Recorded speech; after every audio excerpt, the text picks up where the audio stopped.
Remembering our friend, our colleague Chris Burrows this morning after he died suddenly.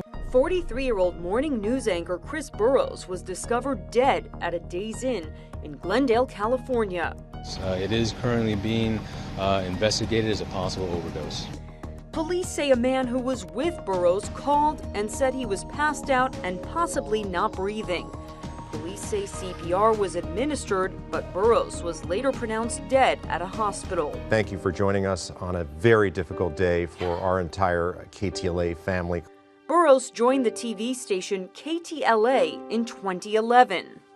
How do you memorialize a colleague that we all work with just a day or two ago? Burrows leaves behind a wife and a 9-year-old daughter, both whom he often incorporated into his videos on social media. I really love summer. I wish it was another month or two, don't you? Yeah.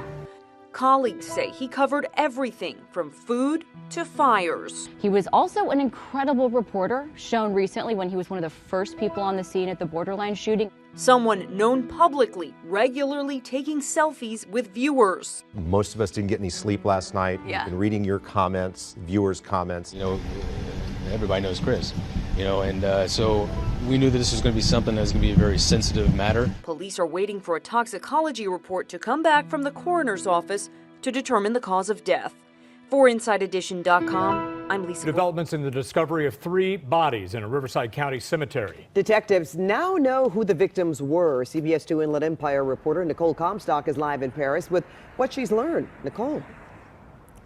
Well, Pat, Sheriff Bianco said today at a press conference that he was holding that primarily to let everyone who lives in Paris know they do not need to be concerned for their own family's safety because these 3 men were found dead here near a gravesite at the cemetery just yesterday. He also wanted to let everyone know that these killings do not appear to be related to several other homicide investigations within the city just within the past couple of weeks here.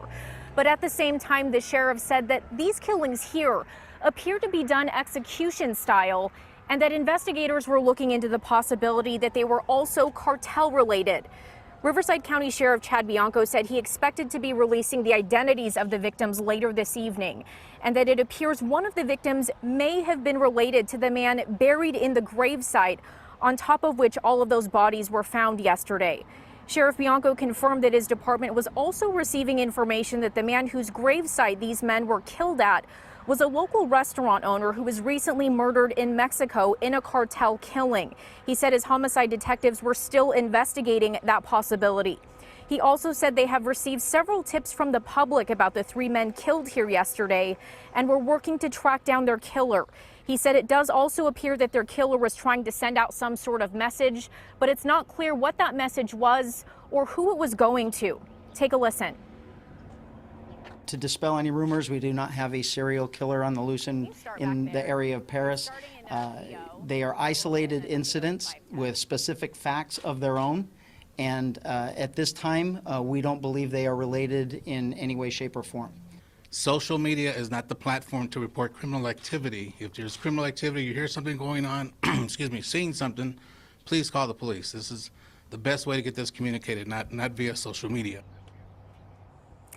And that was Paris Mayor Michael Vargas, who also addressed the recent spike in violence across the city. He said his council was planning on meeting next Thursday to address that and see if they could get some more police patrols in the area. Back out here live, Sheriff Bianco was not ready to say yet exactly how these 3 men were killed here or how they were brought into the cemetery here, which appeared to be closed at the time. They say they do have a surveillance system here on site.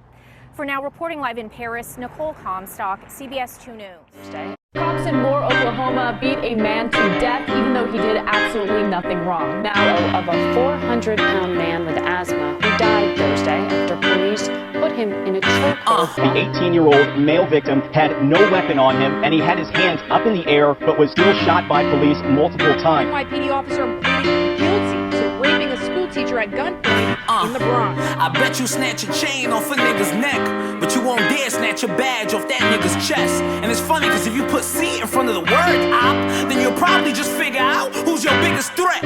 In Long Island, they choked that poor man to death. In Missouri, Mike Brown caught one in the head. Couple days later, they shot another nigga 9 times and had the audacity to cuff him after he was dead. All that blood spilled If I committed murder, I'll get 25 to life. But if a cop commit murder, he only gets suspended? Fuck your uniform, fuck your badge, fuck your weapon. You're supposed to protect us, instead you want us to fear you. And practice on us all those lethal tactics that they teach you. Stop abusing your power, nigga. Me and you are equal. You bleed, I bleed too. You eat shit, I eat too. You got a family waiting for you at home, right? Nigga, me too. You having a bad day? Yeah, me too. When I'm having a bad day, I don't get to walk around and shoot people. Kids used to wanna be you, now they wanna beat you. You used to be the hero, now the hero turned evil. Start defending the law and stop defending your ego. Shit, they'll probably kill me if I ever release this video. And if so, Mr. Officer, just pray that the Lord forgives you. And forgive you for raping that teacher uptown by Inwood. And forgive you for shooting that kid that opened his door with a Wii remote in his hand that you fucking thought was a pistol. Mr. Commissioner, just tell your popo to chill. There's more of us than y'all, son, shit about to get real. If we start shooting back, we shooting to kill. There's a kid sharing this video to let you know how he feel. What the fuck makes us so different? Huh? What the fuck makes us so different? You commit crimes just like everybody else. You just do this shit with permission. You choke that poor man with permission. You rape that fucking girl with permission. You shot that man's dog with permission. You probably find me and kill me with permission. Suspect is and why he attacked. Nearly 24 hours after a San Bernardino man pulled out what looks like an AR-15 style weapon on a Rialto police officer, resulting in an officer-involved shooting, details about who the suspect is and whether the gun is real have yet to be explained. The chief released video and said the assault began Monday in a restricted area where police vehicles are parked. The suspect is in the black Charger, seen here following the black and white unit through the gate. As the officers stopped adjacent to the main police facility, there was an employee that came out, and the two of them were engaged in a conversation. The suspect, who followed the officer in the black Charger, immediately exited his vehicle armed with a AR-15 type weapon. As the officer then became aware of what was occurring, the suspect turned for some unknown reason and started running back towards his vehicle. Chief Mark Kling says the suspect then stopped and pointed his gun at the officer. That's when the suspect was shot, he says, several times. The unidentified man is hospitalized in stable condition. The Dodge Charger is registered to this address on Chestnut Street in San Bernardino.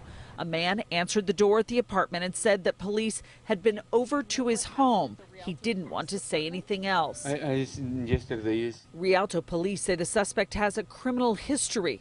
Corey Zuniga works near police headquarters and heard the gunshots. He's asking what many want to know. Why did the man bring a weapon to the police department and point it at an officer? It's kind of crazy. Well, who walks into the police department armed? Like, that's just, I don't think the guy was in the right mindset.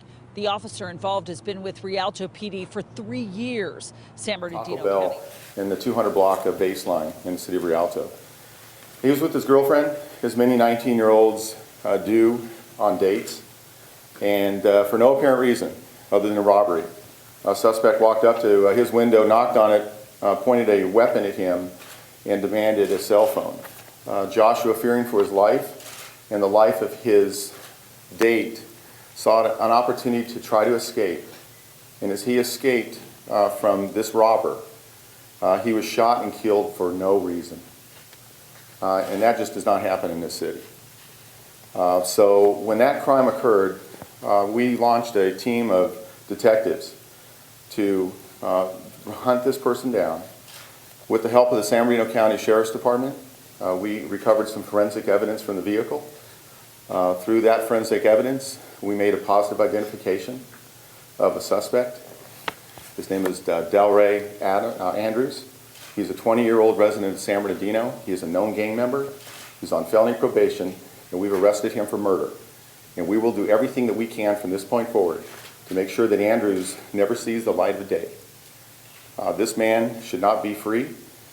With the help of the San Bernardino County District Attorney's Office, we are going to do everything we can to make sure that he spends the rest of his life in prison. Unfortunately, today, the victim's family is going to be burying their son. So once they get done with this press conference, that's where they're going to be going. And I think this is just unfortunate, but at least this begins a healing process and closure to this tragedy that should never have occurred for no reason. And we'll be happy to answer some questions. I want to, first of all, recommend or certainly recognize Corporal Paul Stella, who is the investigator, along with Detective Rory Scalf, who were the lead detectives on this case, along with the entire Detective Bureau at the Rialto Police Department. And again, without their, I think, true diligence and desire to get this criminal off the street, we wouldn't be here today, and I just want to recognize that. So any questions? So before we get into that, because we're pressed for time because of the funeral, let me invite a family member up to speak to you. And then again, I would ask for your cooperation. I know you have a lot of questions. We'll be happy to answer those, but again, you can understand, please, and sympathize that they need to be someplace else. So thank you very much, and hold on one second.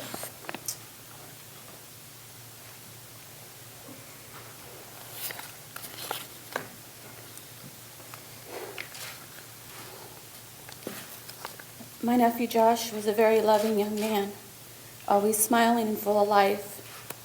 It's still hard to accept that he's no longer with us, and as much as that hurts, we know he's in a much better place.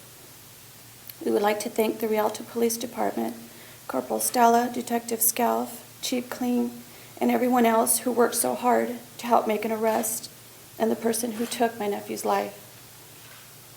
My sister Elsa, Josh's mom, and Sister Marissa is extremely grateful to everyone for their love and support, but most of all, to the detectives who have brought them great relief by making an arrest and knowing this coward is off the streets and will not have the opportunity to hurt another family the way he has hurt ours. We all love and miss our Joshy very much, but for his mom and sister, words can't explain the hurt that he has caused them. And I pray that in time that will heal. Again, we are very grateful for the tremendous love and support we receive from the public, but most of all, to the detectives whose hard work has